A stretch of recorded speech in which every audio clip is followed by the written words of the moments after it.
the making of the Disney exhibit.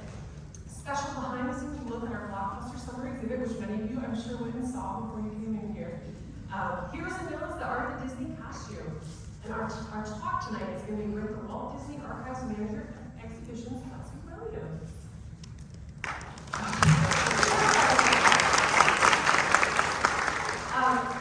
Before we begin, just a couple of housekeeping notes.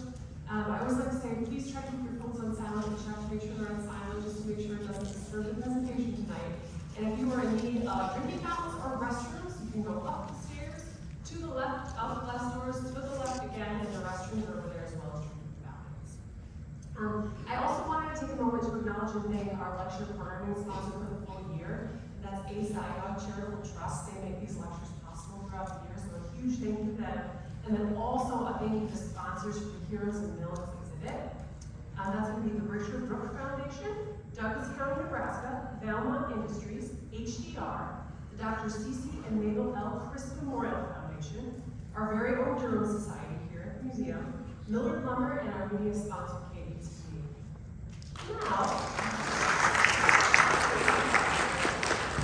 Now for a little bit more about our speaker, Kelsey.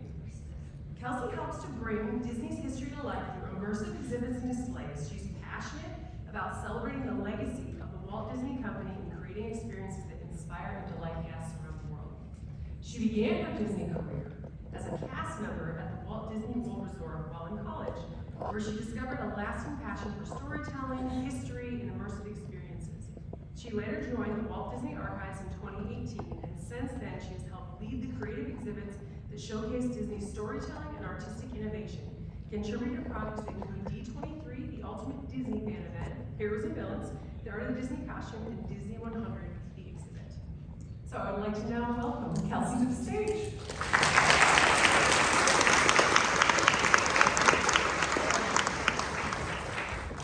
Hello, everyone. How's it going? So raise your hands who has gotten to see the exhibit so far. Oh my gosh, okay, there's a couple stragglers. Well, you still have time, but thank you, everybody else. Did you enjoy the exhibition? Yeah. Okay, amazing. We gotta get our slides up and running.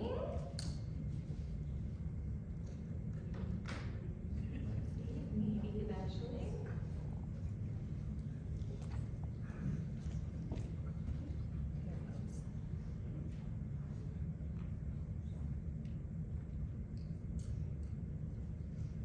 There we go, okay. You leave things sitting too long, they reset when you're all set up. Okie dokie, so. Okay, welcome to Heroes and Villains, the exhibition you all just saw. So, a little bit about the Walt Disney Archives. So, if you don't know, the Walt Disney Archives is a department that was founded in 1970 by one gentleman. This here is Dave Smith. Back in that time, no archives really existed for entertainment industry. So if you went to any Disney, Universal, Warner Brothers, nobody had any kind of historical department. And Dave was the first person to say, hey, there's a lot of really important history here. And right after Walt Disney passed away in 1966, he went to Walt's brother and said, is anyone preserving his offices? Is anyone preserving all of these wonderful things that have happened? And the answer was kind of a resounding no. And Roy Disney, his brother, said, I mean, if you want to start an archive, so Dave made a plan. And that's kind of our foundation. So we started with just this one gentleman. He had a very small office that was in a basement, pretty much. And he went around the entire studio, got to know everyone, and said, hey, what you got in your office? You have any props here? You have any important documents? And he kind of gathered the foundation for what is now the Walt Disney Archives. So we're very grateful to Dave for giving us our foundation. And we've come quite a way since then. We're now a staff of about 40 people. So in that last image you saw what was the first exhibit and kind of the only exhibition that the department did for years and years and years. And now we still have that same display case. This is at our home base in Burbank, California. But now on top of this small display, we have quite an extensive exhibition program, which I'll tell you about a little bit later.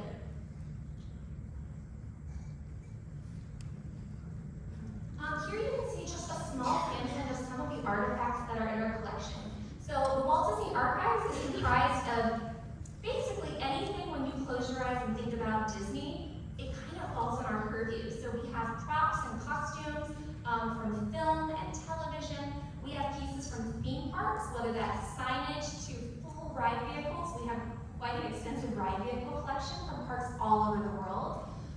We have maquettes, we have art, we have poster materials, pieces from Star Wars, we have pieces from fairy tales. Like I said, basically anything you can imagine we have in our collection. So we're quite lucky. Also, I should forgot to mention, we also have vehicles. So like Herbie you see here, we have multiple Herbies in our collection. We also have a lot of different vehicles, including a giant rover is our largest vehicle, which is from a Prometheus film, because recently Disney also acquired Fox, so our collection is comprised of some Fox pieces as well. So lots of wonderful pieces, including 20 million images as well. When we're talking about our costume collection, it was actually started fairly late in our department. There was a few costumes, but really our costumes originally started as one single rack of costumes. So here you can see some of the oldest costumes we have in the collection. Two of my favorites are actually this little Pinocchio and Snow White. You might be thinking, well, those movies back then, weren't they animated? Why do you have real costumes? And these are really special. They're live-action reference costumes. So they were worn by performers as they acted out to be used as a reference for the animation. So they're some of the oldest costumes we have. We also, of course, have Mary Poppins, Babes in Toyland, Mickey Mouse Club. But that was kind of the start of our costume collection. However, starting in 2006, there was a constant need for the world to see these costumes that were being created. So our collection grew immensely. And now we have countless costumes from just about anything the Walt Disney Company makes.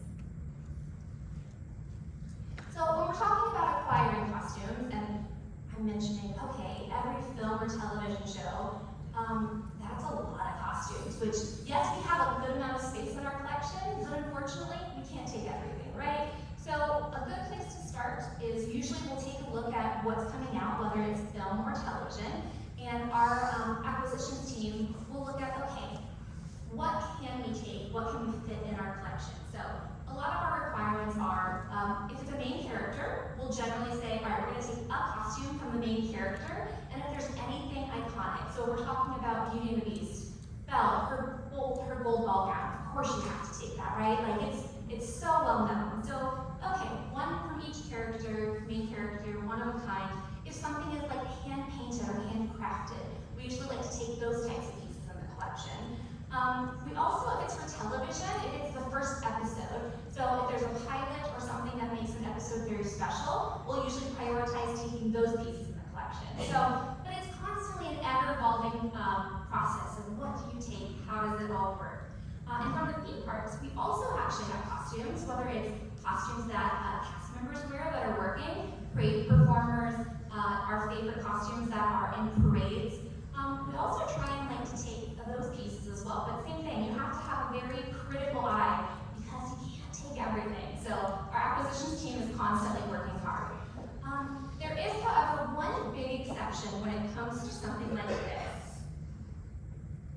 Something like Dick Van Dyke here from Mary Poppins Returns. So he wasn't a main character, he was only in one scene. However, there are always exceptions to the rule. If it's something like a really important actor that did a cameo, or something that someone really needs something special, or what they wore was really identifiable, then we'll make exceptions and we'll also take pieces like that. Because, I mean, it's Dick Van Dyke, in Mary Poppins film, you have to take the costume, of course. So now we made our request. We reached out to the different production team and said, hey, we would like, this is our list XYZ. We don't always get what we want. Sometimes the production doesn't really want to go through what they have, and instead they will just deliver something like this. This is actually from the television show Agents of S.H.I.E.L.D. And they just give us everything, all the costumes that they have, and then they're not organized in any way. Sometimes they have some tags, and sometimes they have some information, but a lot of times we have to go costume by costume and really analyze the show or the film and figure out who wore it, the placement, and all those fun details. So a lot of kind of hunting is needed for that.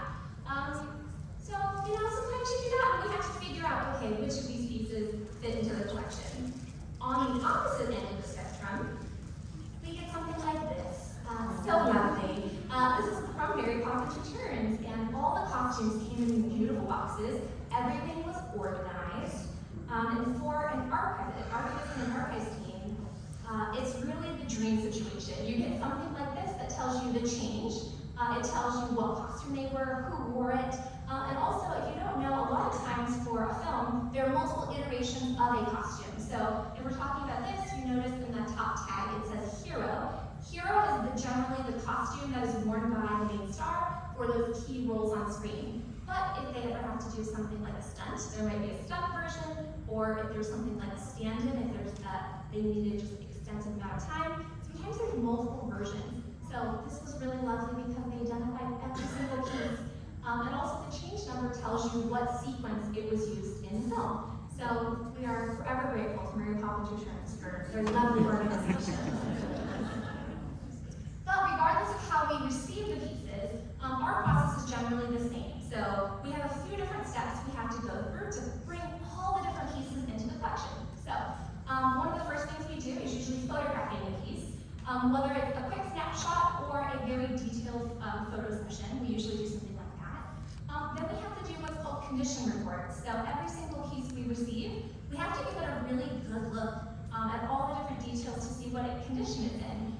Is it something that can instantly be displayed and is great and just off the rack and it's ready to go? Amazing. Or is it something that's maybe a little bit worn or which maybe needs conservation efforts? We kind of analyze that when we receive the pieces. From there, it comes down to cataloging. So with so many pieces, we can't just throw them in a warehouse and call it a day. You have to really organize everything. So we have a database where every single piece is cataloged. And that's where we can use it as an entire department to know what we have. So a lot of cataloging is done, and then it becomes time to rehouse the pieces. So if they need a box, if they need a garment bag, how are they going to be stored? All those different things have to be figured out, and then they're put finally into storage, where they get preserved until it's time for them to come out, whether it's for research or for exhibition, like the one we have here. Once everything's in our collection, that's really when, for me and my department, the fun happens. We get to show these pieces. So exhibitions are really fun because we get to bring out different pieces that are in our warehouses and in our collection that have never been seen before, and get to kind of travel around. Really, our exhibition program began in something called D23, the Ultimate Disney Fan Event, which used to be called D23 Expo. These were our first exhibits that were really for the fans to see. So here you can kind of see they began in 2009, and since then we've been having an exhibit, and they get bigger and bigger every year. So you can see a few examples. Like our last one we did was a car show. We had 30 cars on display in the convention center. It was a lot of work, but it was really, really fun. So it's a fun challenge, and every year they challenge us to do something bigger and better. So this is kind of our foundation of our exhibitions. And now our exhibition department also has a touring exhibition team, which brings shows like Heroes and Villains here. We also have our biggest show is Disney 100 The Exhibition, or Disney The Exhibition, A Century of Magic.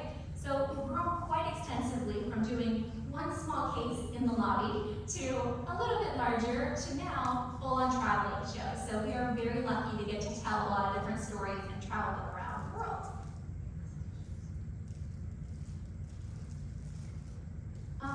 So with this beautiful collection of costumes, it brought up the idea, well, we have to do a costuming exhibit, of course. But that brings up a lot of different questions of like, well, what do you display? What is the theme? Just a whole bunch of questions of like, what do we do? So that brought us to Heroes and Villains because we knew we wanted to do a collection of costumes that were really through the lens of the designers. In this exhibition, we decided, okay, let's add in the extra thematic of Heroes and Villains. So the costumes you just saw, there are 70 in total. The oldest one is from Return from Witch Mountain, which was 1978. And most recent film we have is Peter Pan and Wendy, which is from 2023. Because we're constantly trying to update as well with some newer films as well. So now we get to our curation. This is really when the playground begins for my team. Everything starts with an idea. So our idea is we want to have a costume show. Okay, we want to have a costume show. We want to do it through the lens of the designer because really getting to see these costumes up close and personal and seeing those details, it's really about who created them and what they put into those costumes. So we have that. Now, well, we are Disney, so we need a little bit of magic, we need a little bit more storytelling. So let's put the lid on it of heroes, villains, and the spaces between as kind our general thematic story. And that's what really brought us to our exhibition that you just saw. And we first decided there was really no way to tell the story through the lens of the designer without having a case study. So that's how Cinderella Workshop came to play. We wanted to start the exhibition with a space that really pulled you into the designer studios and let you get a glimpse into their process of creating the various pieces you see. And there was no better way to do that than taking one character that is designed 4 different ways. So someone as iconic as Cinderella, everyone you've seen the animated, you know, you close your eyes, you see that beautiful gown. But when you bring that into real life, it's really spectacular. And when you see 4 different variations of the same character in one room and see how different they all are, it's really the perfect interpretation of a costume designer's take on how it fits into their various films, what their ethos is, what all the details and design that goes into these various costumes. Our exhibition, we also wanted to include some media components.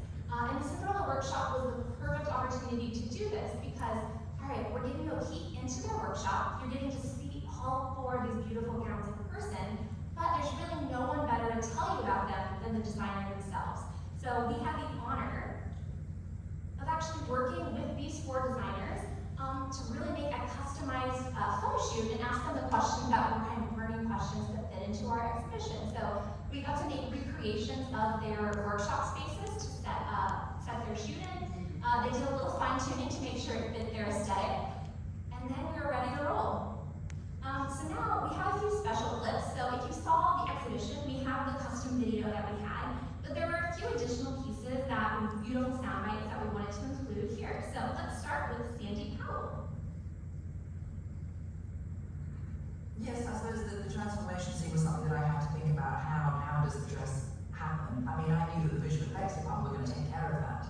But one of the reasons I came upon the idea of using butterflies as part of the decoration was I was thinking about how the transformation would happen, and that Cinderella, we've already established, is a bond with nature. She's friends with the animals. And I thought, you know, it'd be quite good if maybe the butterflies land on her dress as part of that scene. The butterflies come together to help make the dress, as it were, land on the dress, and then they became part of the decoration. So that was my little contribution to that moment. But definitely I was working alongside the visual effects team all the way through, really, with not just her transformation scene, but when the fairy godmother appears and how the mice turn into horses and the lizards turn into the footmen and stuff like that.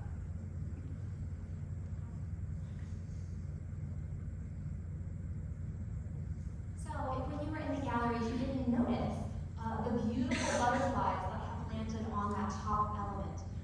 So it's really those fine details that you don't really notice until you're in person and you can see these lovely costumes. So in the film, when the transformation happens, you see the butterflies and they fall in, but you don't get to see how delicate they all are. Or if you looked at the Swarovski crystal slipper, for example, there's also a beautiful butterfly on that as well. And that piece, did you guys get to see the beautiful slipper?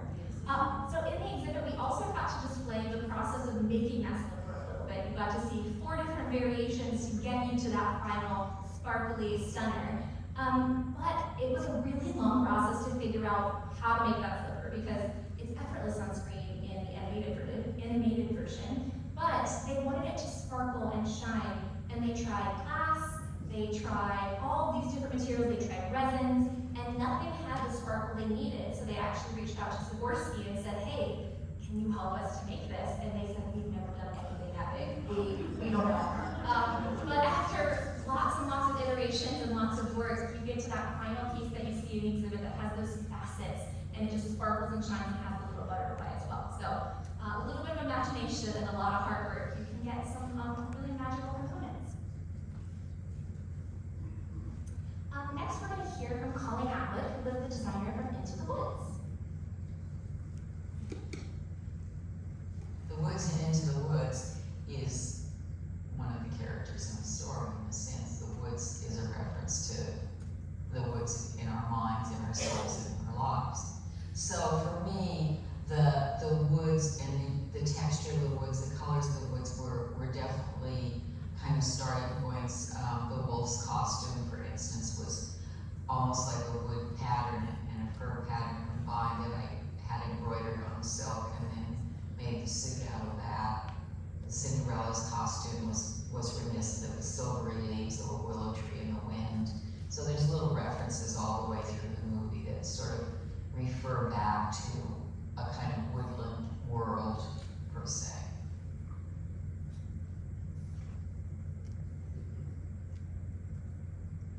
This is one of my favorite of the Cinderella costumes, just because of how different it is. If you walked by this and hadn't seen the film or wasn't reading any labels, you might not know it's Cinderella, but in the context of Into the Woods, it fits so perfectly. And if you look at the bottom, there's like those little bits of light green, there's the leaves kind of woven in. The fine details of this are so spectacular that makes it so. She is Cinderella, but she's also from Into the Woods. One of my favorite details is actually the slippers. You can see they're handmade. They have like, it looks like a tree bark almost that's painted gold. And I don't know if you saw them, we kind of snuck them in behind the costume, but if you didn't see the shoes, they are also on display, so make sure you check those out.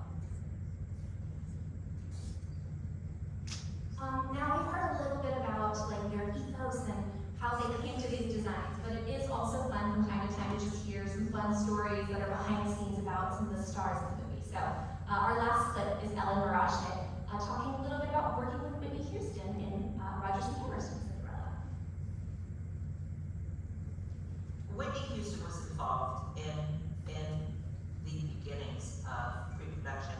She went on tour, I believe, during our pre-production stage. So I would send her sketches and make corrections or listen to her notes and get everything together for when she came back and when she was going to be with us.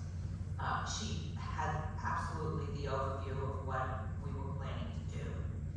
And when she came in, she walked into her costume and came out and sang. It doesn't get better.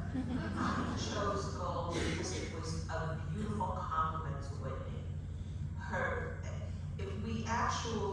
Because we had Clint, the director, Rob Biscoff, he was a very, very big fan of the Klimt idea, Gustav Klimt painter. And they were gold layers and gold geometrics, and everything had a very rich and kind of Art Nouveau glamorous feel to it. And he said, can we absolutely do that gold somewhere? Where should we do it? Then I received to remember him saying, I would love it on Whitney. Do you think we could do it? And that's basically the reason why. So it's really amazing how sometimes design elements within the films can come from just about anywhere. You might have an idea and like, I want to implement this somewhere. So it's lovely to hear the behind-the-scenes stories, and these are the types of information and interview elements that us at the archives would like to collect them as much as possible, whether it's an oral history or a written interview or a video piece. Not only do we collect like physical dimensional pieces, we also collect those types of stories because that's part of the history, especially of these pieces we're showing. And really displaying a piece is fine, like you get to see it, it's visually very cool, but it's really when you get to add those stories behind it that they come to life. We always like to showcase that wherever we can. Which brings us to our lovely labels. So every costume has a label on it, and we like to, wherever possible, include a quote from the designer themselves, because no one can tell you about a piece more than the people that created it. So here are a few examples we have in our Cinderella gallery from the lovely lady that we just heard from. So it's always fun as someone that works at an archive to really get lost in the history a little bit when we're researching these types of topics. So, like I mentioned, okay, we're making an exhibition. We're grounded in what our overall story is, but the work has just begun. We now have to figure out, okay, what are we putting in this exhibition? You have to then curate all the various costumes that you see, which is really the fun part, because when you're looking at thousands and thousands of costume options, you have to weigh every single piece within your thematic, whether it's the title, who wore it, what year it came out, but really the designer who designed it, as well as the aesthetic of how it was created, and those fine details are what came first when creating this exhibition. So we went through lots and lots of different options and came to the objects that you see. But we also have to figure out now, okay, we have our objects selected, everything is curated, our story is starting to come together, but how do you display them? So a lot of them we gave more simplistic mannequins because we wanted the costume to shine. However, we wanted to add some moments that really put you back into the story and placed you instantly so you know who the character is, or if there was a particular way they stand. So someone like Meryl Streep here, as the witch, she never really stands up straight throughout the movie. She's always kind of crouched over and very kind of that creepy element. So we wanted to make a custom mannequin for her doing one of her poses. Or the same thing with the fairy godmother. We wanted to make it, you couldn't just have her standing straight, you had to have her with her magic wand as if she's about to cast a spell. So we worked with a vendor to show them, hey, this is what it looks like in the movie. Can you potentially get this in mannequin form? And luckily it worked out amazing. Here are a few more examples. These are some of our more specialized that you might have noticed. We of course have the Red Queen here, and she's got a pretty standard body, but her head is very, very large. So we had this specially created. And then we also really wanted to make some moments in our octagonal floating pedestals of an action. We wanted to transport you back to that big battle, that action moment, that scene. So something like Beast versus Gaston here, these were very particularly difficult also because not only are they two separate mannequins, they have to interact with each other. So a lot of details and a lot of work went into making just the perfect mannequin. And I know what you're thinking, yes, that Beast mannequin is as hard to assemble as you think it is. It takes multiple of us to put it together and to dress it, but it's always one of the funnest projects that we have. Then we get to the place where we get our mannequins, and you get a terrifying situation like this. So it was a couple days where it was all hands on deck, where we got our beautiful mannequins and assembled them. And then you have just this giant room that we then have to figure out, okay, we have them, now let's put them into a show. So our next step is test dressing. So every costume has to be placed on the mannequins to make sure everything works, make sure that it visually looks okay, that we're not damaging the garments in any way. We also have to just practice putting the costumes on, because if you're going to travel a show, you're going to be putting them on and off quite a few times, so you really need to make sure that you're really thinking costume forward, because we are an archive, so we want to preserve all these costumes for pretty much the end of time. So we practice and we make sure everything looks good, we make sure there's the proper padding, make sure everything's filled out nicely and no alterations need to be made. So here we have our very luxurious test dressing space.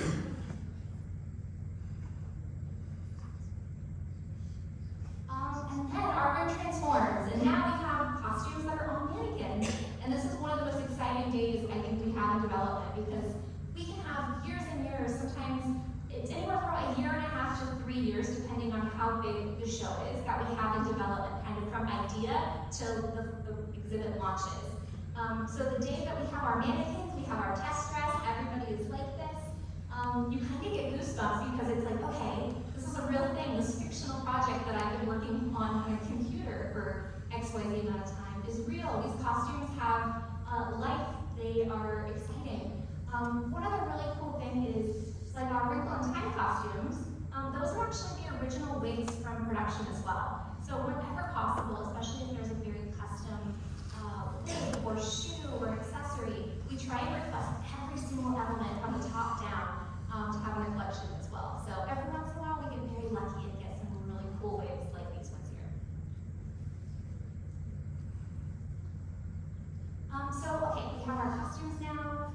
One other thing we really need to focus on is we have maybe some rough photography from the object of when it came into the collection, but a lot of times with costumes, we'll just take it, whether it's laying down, just a quick snap so we know what the look is, but we don't necessarily put them on mannequins and get like glamour shots of the costumes.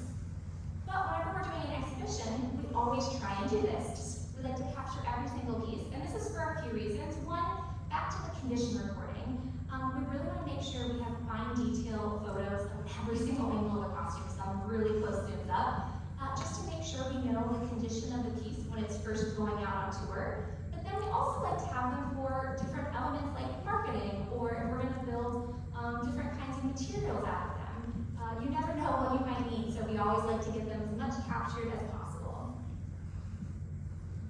And our photo team is amazing because they shoot them on the white backdrop, but they also use like a color coder to make sure the colors are spot on, because we want everything that's printed ever to really portray the costume exactly as it is.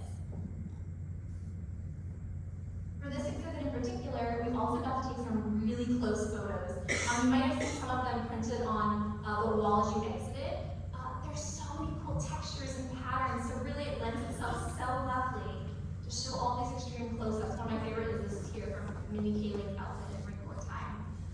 These are just the details that you really don't see on screen. So we wanted to make sure to capture those because especially if we're marketing the exhibition, we want people to know, like, yes, these are star-born costumes, but look at what you can see. There is also a lot of art here in every single piece on display.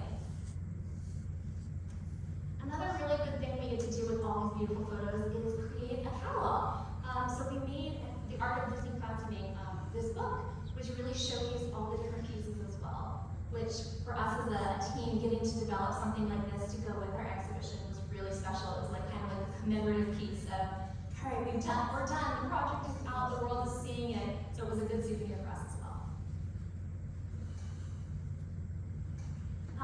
But now, we've gotten to the best part, I think, of the exhibition process. We're getting to finally let the world see what we've been working on for years and years. And with the traveling exhibit, it comes with another fun layer of challenges. How do you take something and make it more from stop to stop? Because we're not just designing it for one space. You have to make sure it's modular and can change depending on where you go. So we launched this exhibition at D23 Expo in 2019. And then, since then, we've traveled to, Washington, Michigan, Texas, and every single place brings a new set of challenges and excitements as well. So something like South Carolina's State Museum, where we were previously, was a very, very skinny space. So it was really challenging to figure out how do we design all the platforms to fit in, but luckily we did it. And then we came to a beautiful space like the Durham Museum, where we currently are, which really gave us lots of wonderful space to spread out a little bit and develop what I call the catalog, which in the center of the room is kind of the back-to-back heroes and villains. So we're always adding fun new features too that maybe didn't exist before. Now we get to install. So our team travels every single time this exhibition goes from stop to stop. We come to install it, and we also come to deinstall it. So here's a few of our team members that are putting finishing touches on. I know this bottom photo, really terrifying, but there are actually a few costumes that need to travel dressed. So a lot of times for a costume, it's safer to keep it on the mannequin and just secure it into a crate than it is to dress and undress at every stop. So we get kind of custom mustard bags that kind of drape around and protect it, and then we bolt it down so it's nice and safe, and that's how it travels. And a lot of times we pull them out, and then we get this ghostly looking room until we do our unveils and our finishing cuts. It's always really magical to see a room transform over the course of a week from nothing going on to, development, and then all of a sudden we get to the grand finale. Here we have our final gallery view. So, like I said, it transforms from venue to venue, and a lot of times the space that the exhibition's in adds a little bit of character as well. So really, although it's the same foundational elements of the exhibition, really it's never the same. Like every single city I get to visit, I'm always really excited because it's kind of fresh eyes and new exhibit for me as well. Here you can see a few different variations too of a couple pieces from Durham. I really love that catwalk. The two images there, big fan. But that's pretty much bringing us to the end of our presentation. So we have one final video from Once Upon a Time costume designer Eduardo Castro, where he speaks a little bit about working with the Walt Disney Archives. I'm so excited to have the costumes from Once Upon a Time in the archives over at Disney. It means so much to me because these were costumes that meant so much to a lot of people. I've never been on a show where the fandom was so amazing, and the letters that I got, and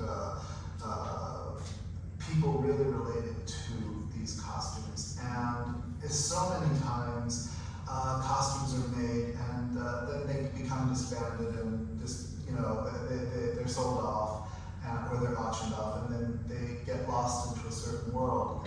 And it means so much to me that the archives have kept these things and kept them for posterity, and hopefully they will be enjoyed by other generations and other people to see, because I'm so proud of not my design so much, but the workroom, the work that was involved in creating them. So for us as an archive, it's really wonderful to hear something like that, because a lot of times people don't really know we exist. So even though we're Disney, the Disney Archives, it's kind of, a lot of archives are kind of behind the scenes elements. So we're also constantly trying to make people within the company as well as around the world let us know that the archives exist and we want people to use us as a reference, and we are keeping Disney's history. So whenever we get to see things like people that are working in production that are proud that pieces are coming to us, we know even more that the pieces will continue coming. So that's pretty much the presentation. However, I'm happy to take some questions if anyone has any questions. Oh yeah, feel free to raise your hand. I think they have some microphones they'll run around. Hello, thank you so much for sharing. This has been wonderful.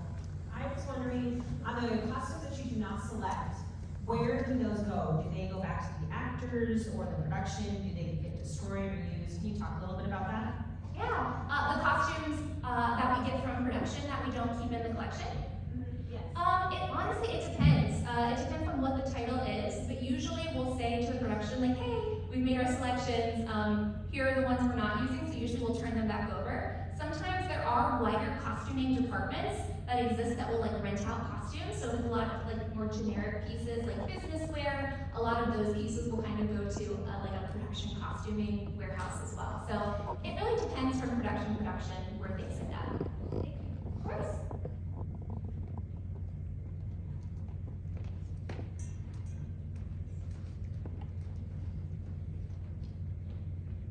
Hi, I sew, and my goal is to get good enough to do that Cinderella dress up there, basically. And I was looking through the book you guys did, and I was kind of hoping that if you do another book, you could maybe include some of the sewing details, fabrics that are used, like just really kind of dig into it a little bit more for us sewers, or really into costuming. I love that. Thank you so much for that idea. And what's so great about making exhibitions and like coming to do presentations is getting to hear from people, like, what do you want to see? And those are the types of details that I'm also really excited about. From time to time when a production closes too, if it's a very custom fabric, one of my favorite things to get is sometimes we'll get extra fabric swatches that we get to kind of take and really appreciate the fabrics themselves. So that's great to know. Maybe we'll dig down a little bit deeper. Thank you. And also, would you mind going back to that slide with the mannequins all in one room? I just wanted a picture. Yeah. This one.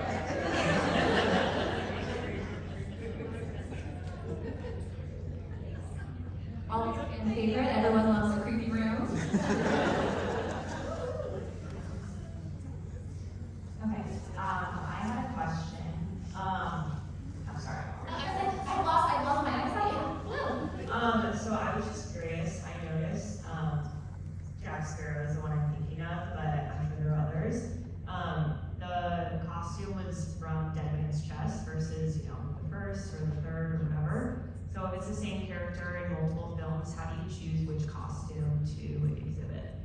That is a great question. And when it comes to that type of iconic character, a lot of times we will get a version from every single film, and we will usually, if it's something like Jack Sparrow, even if it's the same costume, we'll usually keep it. And it's such a high demand costume, a lot of times it's like, okay, which ones are available? Or for our exhibition, it's which pieces came with the costume. So if you looked at Jack here, we had multiple belts, there was the sash, there was even the compass. So when it came to selecting, it's like, okay, we always keep the components that come with the costume together. And that one just was so well composed. That's how we selected that version. But sometimes it's tricky because you have multiple variations. And something else good to know is because we have iconic costumes like that, we like to kind of cycle through them as well to let them rest. So we don't want to take one costume and display it forever and ever and ever. So a lot of times we're like, okay, we'll display this version for a while, then we'll take it out and we'll swap it in for another, which has also happened a few times with this show too. Okay, hi, thank you very much for your information. I have a question, and this deals more with the aspect of color and light with the costumes, because some of the costumes in the films have a slightly different color to them, and so I wondered how that aspect enters into what happens with the designers, with the film, and then with your choices. Thank you. Yeah, of course.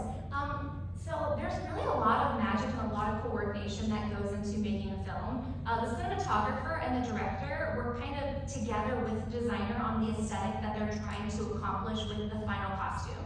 So a costume might look a certain way, but then they might put a certain light filter or a certain camera might affect how it appears.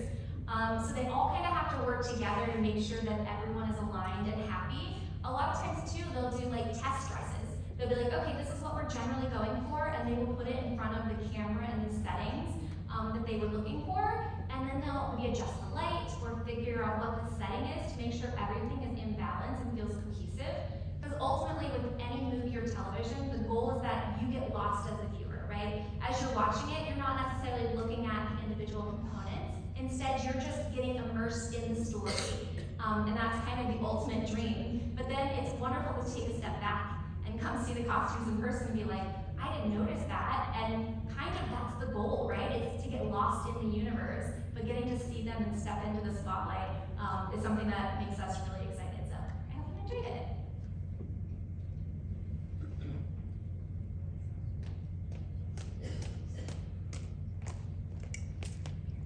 Thank you so much. Great presentation. Oh, thank you. I teach at a university in a theater and dance program where they have costuming technology as one of the graduate programs. That's amazing. And it is amazing that they can spend an entire semester on making tutus or an entire semester on making masks. So I'm just thinking about the craft and the artistry as well as the science of the construction that goes into these costumes. And I'm wondering if you have like students who can come and look at something and look at, or researchers, like I talk with costume historians and how they talk about trying to get the right fabric for the costume. So I'm just curious about that sort of interaction, if that's something that can happen. Yeah, we don't have a tremendous amount of student researchers, but from time to time, there are requests that come in, and they are kind of granted to kind of come and look at particular costumes. We, unfortunately, we have so many costumes that a lot of times it's like, okay, let's pull out a few particular ones, or it's always easier when we're doing like an exhibition to kind of like come, they're on display, and you can really take them in. But not really many more researching type pieces than that. However, to your point about all the different technology, it's amazing to see costumes in the collection, how they evolve, and seeing costumes here and being like, okay, looking at Oprah's outfit and seeing their like vacuum formed plastic crystals rather than individually hand sewn on, or getting to see how like 3D printing has come alive in costuming, and how there's still always the tried and true options that are used. Obviously, those are the foundation, but how people are using technology more and more to enhance costumes is truly spectacular, or to print their own textiles as well. I feel like I'm always excited for the next shipment of costumes to come in, just to be like, okay, what's new, what's exciting, because really you never know what is going to come through the door. Thank you. Thank you so much for the great information. I have I can't see you. Where are I'm right here in the second row. Oh my gosh, okay. I was like looking over like, hello. No, you're good. Sorry. So if you receive a damaged costume, let's say it's missing a button or it's got a rip, is that costume just SOL, like it just doesn't get put in the exhibit, pardon my French, or is it something that you feel like you can restore or fix with a new button, or if it's missing like a key component of it and you really want to display it? Is it just kind of a case-by-case thing, or how does that work? It is absolutely a case-by-case thing. I think the first thing we always do is research.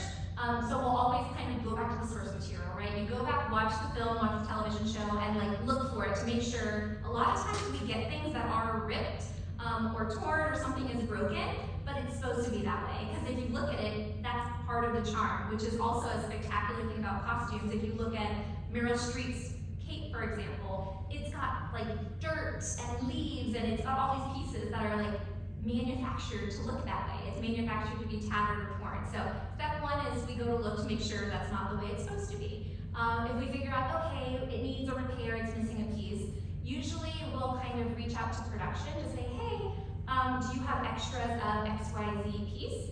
And once we kind of go down all the different paths to try and figure out what's missing in repairs, then we'll get to the point where we're deciding, okay, are we gonna just put it in the collection for now and put it on our list for conservation? Or if it's immediately gonna be like, hey, we're gonna display this right now, then we'll usually send it out to a conservationist and have them work on whatever the needs are. So it's really case by case, but it's always fun to kind of take that magnifying glass look of all the different pieces of a different costume.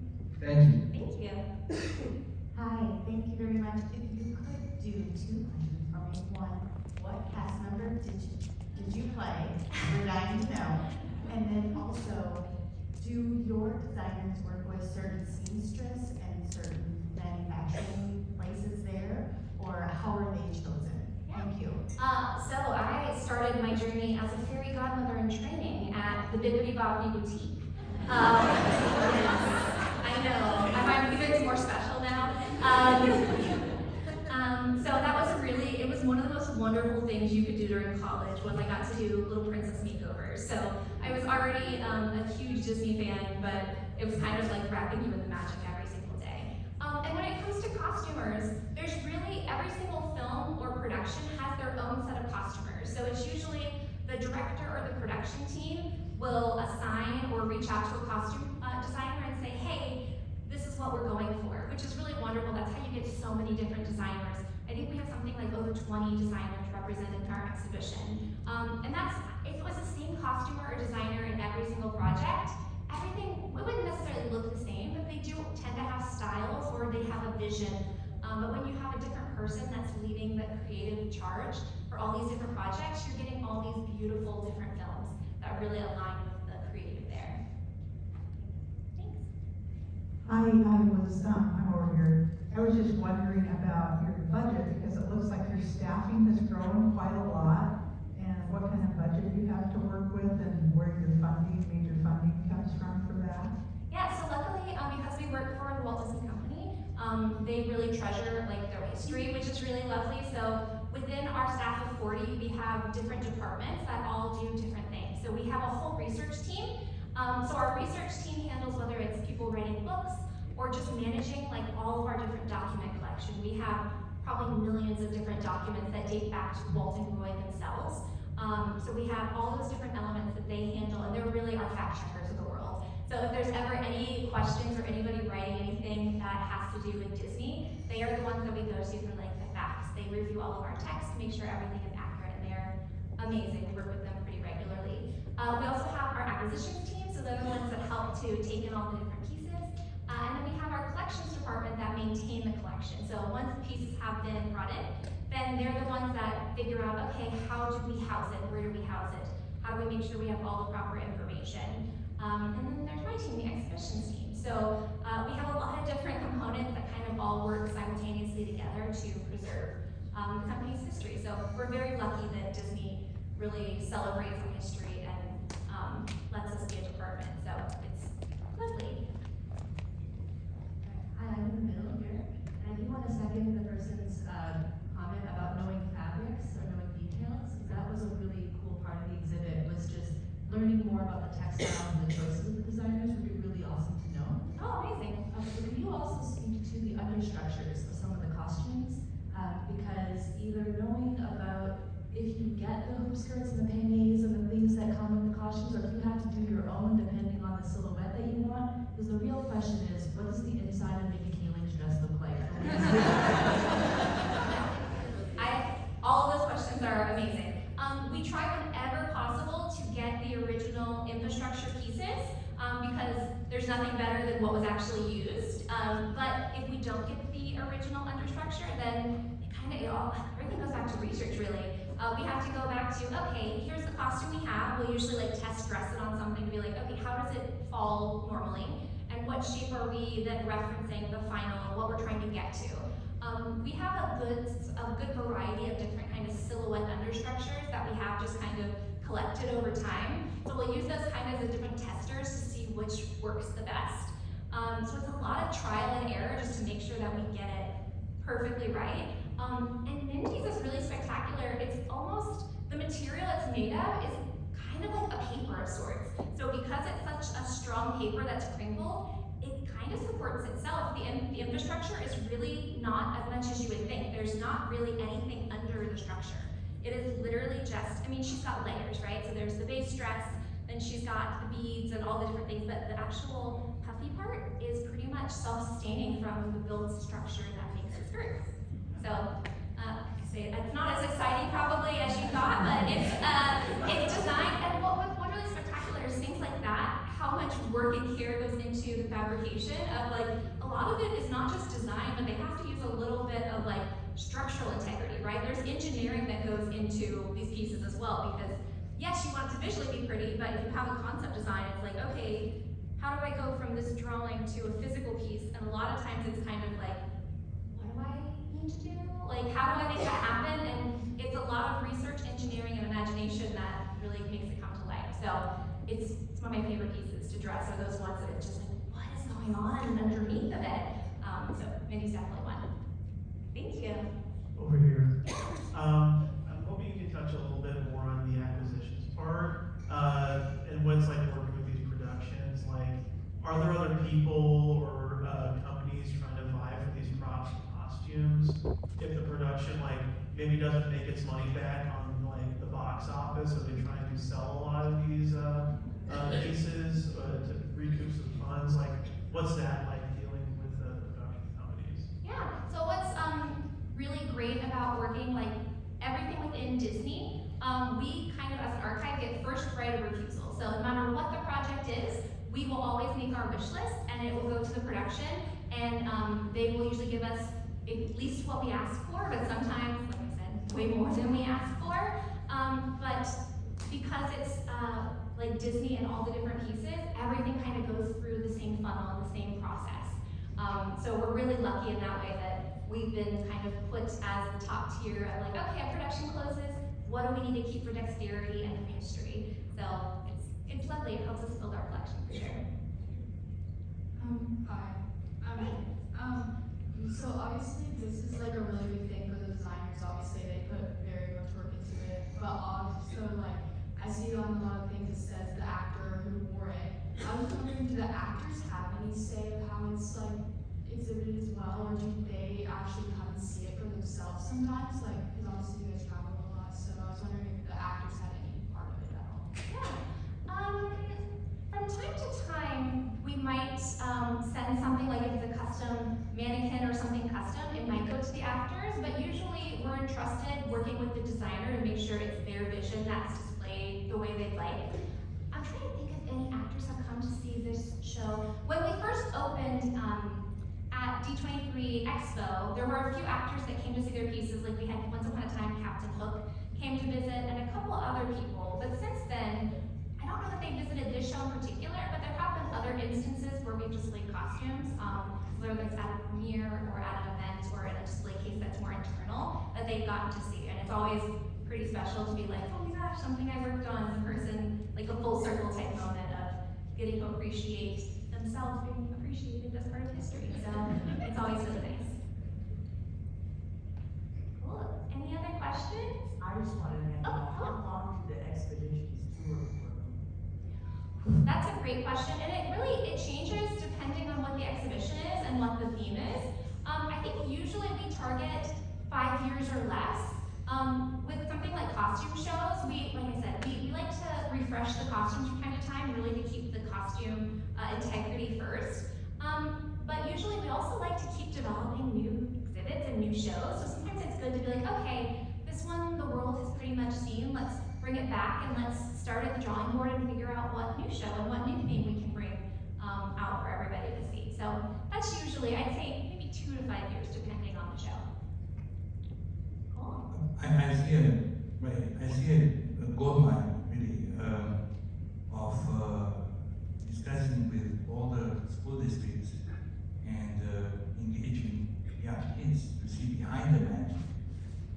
embrace how do you make it in a variety of professions, but designers went up being the fine ladies here, graduate school goers. Do you do that at some level in which partner with school districts, schools in general, to invite kids behind the scenes to see what does it take to make the magic? Maybe they get inspired and they join the ranks of them. Like you yourself, from actor to designer to everything. Appreciate it. Yeah, so luckily when we travel our different shows, all of the museums and venues that we work with are really incredible at making sure that kids and everyone gets an understanding of what's going on. So a lot of times they will host different groups of children or school kids to really get to kind of peek and talk about what they're looking at and talk a little bit deeper about those different pieces. When it comes to bringing like kids to actual like film productions, even I don't really get to go back behind the scenes of film production. They're usually pretty secretive, but from time to time, I think they do, depending on what the project is. They do have sometimes where they'll bring different groups behind the scenes, but I think it's relatively rare because they want to kind of keep the magic contained until it's released. But us in the archives, whenever we bring our shows out, we like to have everybody come and have a little bit of learning. Thank you. Thank you for your presentation. I've been a Disney fan since I was 2 years old. My parents took me to the park for the first time. My question is, Jack Sparrow, do you have his gun? From what I understand, it was an original from the 1600s or something. And the set director or whoever was always wondering, where's Johnny's gun? Because it was really valuable. Where did you put it? Do you get to keep that, or did you need to return it to wherever you got it? We do have his pistol in the collection. That's a really special film because I think just in general when it comes to productions, a lot of times when they outline different props or costumes that they need, sometimes they can identify, okay, is it something that we can purchase off the rack to just easily get? Or, okay, it's a custom piece, how are we gonna design this? How are we gonna get this created?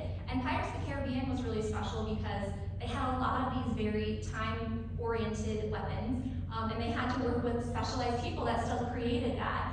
So it's really cool for the prop side of working in the archives too to see how pieces are created. And sometimes it's very much made the old style and it's all the different elements are there. Sometimes you get to see that pieces have a little bit of movie magic, like they might be made of plastic or rubber.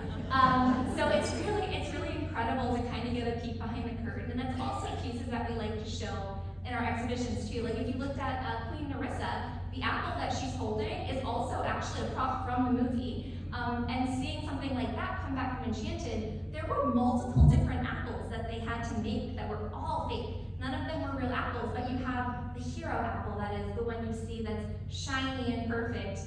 Then you have one that's made of rubber because at one point it drops and it needs to bounce and roll. There's also one that's my favorite that is dipped in caramel and has like a skull face on it that's on a stick. Or even one that has like a faux bite out of it. So it's kind of movie magic that you get to take and see the prop makers to what goes into making these pieces that are needed for a particular action or moment. Hey there. Hi. So you had mentioned that for a long time there wasn't a Disney Archives. So do you ever work with private individuals who might have something that has been passed down, or did they contact you directly, the individual, and say, I have this from my great-grandmother or whoever, and do you work with them to authenticate that?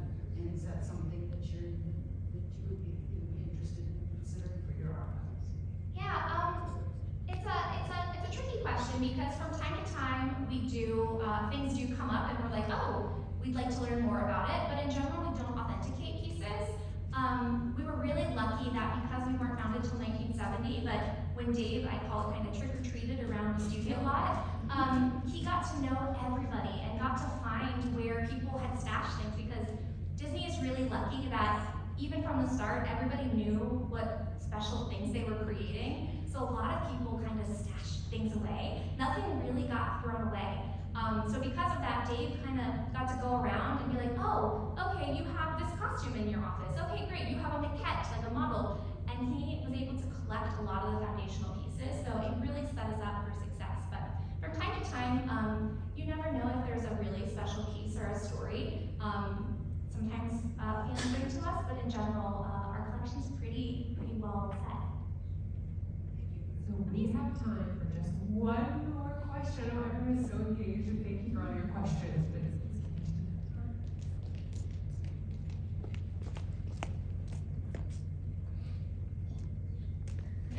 I just wanted to ask, what is your favorite piece? What piece in the collection just draws you every time that you just can't keep away from? Ooh, in the entire collection? Yes. It's so hard, and honestly, it changes daily.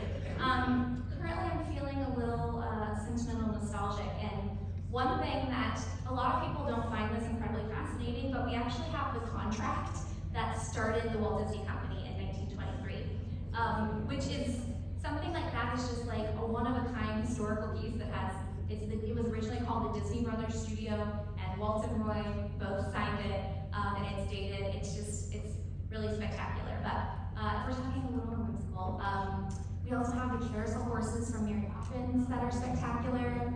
Oh my goodness, it's honestly, the list goes on and on and on. Anything you can imagine, pretty much, we have in the collection. Going to work is a little bit like where? Oh, what am I doing? What am I surrounded by?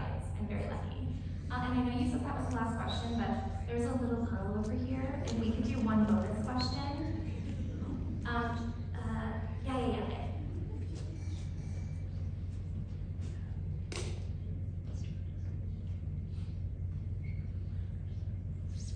Hello. Oh, okay. No question. Did you like the exhibit? Okay, well, it's okay. I get shy sometimes too. Okay. Okay, the question is, where do you store all of the costumes? That is an amazing question. So we're based in California, like near Los Angeles, and we have so many different pieces, both costumes, props, full-on cars and vehicles, that we have warehouse spaces that are kind of secret, top secret spaces that are scattered all around kind of that area. And they're all unmarked and full of all of our treasures. Cool. The temperature, oh my gosh, very technical. The temperature depends on the type of asset that's in there. We actually have certain spaces that we call like our cold rooms, where things need to be at certain lower temperatures. We monitor everything for humidity and light and temperature. Oh my gosh, that's a very technical way to end this, but thank you all so much.